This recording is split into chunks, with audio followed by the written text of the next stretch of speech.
Welcome to Guide Guru. We hope this video helps. You begin by securing your data and preventing lockouts. First, back up photos, contacts, and app data to Google or an external drive so you can restore later. Once done, charge the device to at least 50% and confirm you know the lock PIN or pattern. Make sure to sign out of Google and any OEM accounts to avoid account verification after the reset. Now navigate directly to Settings System Reset options to start the factory reset procedure. You proceed with the core reset actions. Select Erase All Data, Factory Reset in Reset Options and read the warning so you know what's removed.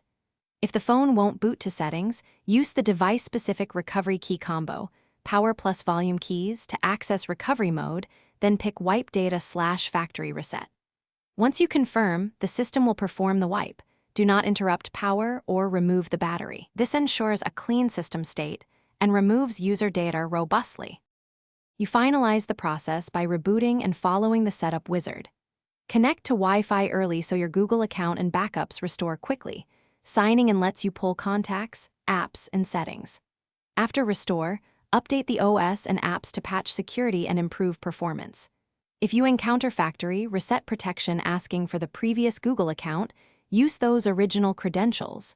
If you can't, contact the device maker for verification assistance. This step secures your device. Thanks for watching. Consider subscribing if we helped you today.